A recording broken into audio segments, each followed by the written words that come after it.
Hi guys, എല്ലാവർക്കും സുഖമല്ലേ? നമ്മൾ ചേമ്പ് ഉപ്പേരിയാണ് ഉണ്ടാക്കാൻ പോണേ. സാധാരണ ഉണ്ടാക്കണ പോലെ അല്ലാണ്ട് ഈ 2-3 ഇൻഗ്രീഡിയൻസും കൂടി ചേർത്ത് ഉണ്ടാക്കി നോക്കുമ്പോൾ ചേമ്പ് ഉപ്പേരി നല്ല ക്രിസ്പി ആയിട്ട് കിട്ടും. 1/2 കിലോ ചേമ്പെടുത്ത് വേവിച്ച് വെച്ചേക്കണതാണ്. ഇതിന്റെ തൊലിയൊക്കെ കളഞ്ഞെടുക്കാം. തൊലി കളഞ്ഞ ചേമ്പ് മുറിച്ചെടുക്കാം. ചേമ്പെല്ലാം മുറിച്ചെടുത്തിട്ടുണ്ട്. നിങ്ങൾ ചേമ്പ് വേവിക്കണത് കുക്കറിലാണെങ്കിൽ ഒരു വിസിൽ വിട്ടാൽ മതിട്ട, അല്ലെങ്കിൽ ചേമ്പ് കുഴഞ്ഞു പോവും. ഇതുപോലെ ഉണ്ടാക്കാൻ പറ്റില്ല. ഈ കറക്റ്റ് വെന്ത് കിട്ടിയാൽ മാത്രമേ ഞാൻ കാണിക്കുന്ന രീതിയിൽ നിങ്ങൾക്ക് ഉണ്ടാക്കാൻ പറ്റുള്ളൂ. 2-3 സാധനം നമുക്ക് വറുത്തെടുക്കാം. 1/2 കിലോ ചേമ്പിനുള്ള അളവാണ് ഈ കാണിക്കുന്നതൊക്കെ. 1/4 ടീസ്പൂൺ മല്ലി, 1/4 ടീസ്പൂൺ കുരുമുളക്, 1/4 ടീസ്പൂണിൽ കുറവ് പെരിഞ്ജീരകം, 1/4 ടീസ്പൂൺ ചെറിയ ജീരകം, 3 ചുവന്നമുളക്, 1/2 ടീസ്പൂൺ ഉഴുന്നും, 1/2 ടീസ്പൂൺ കടലപ്പരിപ്പും. ഇതൊക്കെ റോസ്റ്റ് ചെയ്തെടുക്കാം.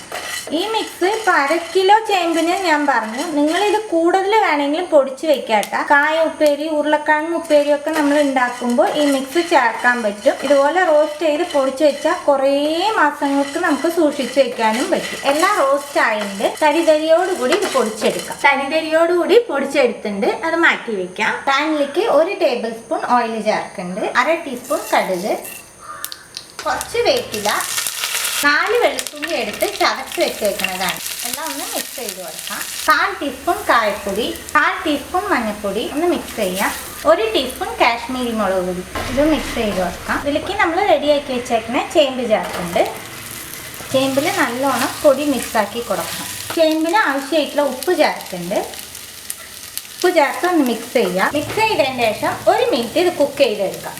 1 മിനിറ്റ് നമ്മൾ കുക്ക് ചെയ്തെടുത്തുട്ടാ ഇതിലേക്ക് ഇനി നമ്മൾ പൊടിച്ച് വെച്ചേക്കണം പൊടിയാണ് ചേർക്കാൻ പോണേ. ചേർത്തിട്ട് ഒന്ന് മിക്സ് ചെയ്ത് കൊടുക്കാം. പൊടിയിട്ട് മിക്സ് ചെയ്തതിന് ശേഷം 1 മിനിറ്റ് കുക്ക് ചെയ്യണം കേട്ടോ. നമ്മളെല്ലാം വറുത്ത് പൊടിച്ചതാണ്. ആ പൊടിയുടെ ഒരു പച്ച സ്വാദ് ഉണ്ടാവില്ലേ, അത് പോവാനായിട്ട് 1 മിനിറ്റും കൂടി നമുക്ക് കുക്ക് ചെയ്തെടുക്കണം. ഈ ആയിട്ടാ ചേമ്പ് നമ്മൾ ആ മിക്സ് ചെയ്ത പൊടിയില്ലേ അതിട്ട് നമ്മൾ കുക്ക് ചെയ്യുമ്പോൾ തന്നെ 1-2 മിനിറ്റ് കഴിയുമ്പോൾ തന്നെ ഇതുപോലെ നല്ല ക്രിസ്പി ആയി കിട്ടും കേട്ടോ ചേമ്പ്. കുറച്ച് പച്ചക്കറിവേപ്പില ഇട്ടിട്ട് ഫ്ലെയിം ഓഫ് ആക്കാം. അത്രയേ ഉള്ളൂ. സിമ്പിളായിട്ട് ചെയ്യാൻ പറ്റും. ഇതുപോലെ ട്രൈ ചെയ്യാത്തവരുണ്ടെങ്കിൽ ട്രൈ ചെയ്ത് നോക്കുക. നിങ്ങൾക്കൊക്കെ ഉറപ്പായിട്ടും ഇഷ്ടമാവും. തീർച്ചയായിട്ടും ട്രൈ ചെയ്ത് ഫീഡ്ബാക്ക് അറിയിക്കുക. പുതിയ റെസിപ്പി ആയിട്ട് അടുത്ത വീഡിയോയിൽ കാണാം. See you. Bye.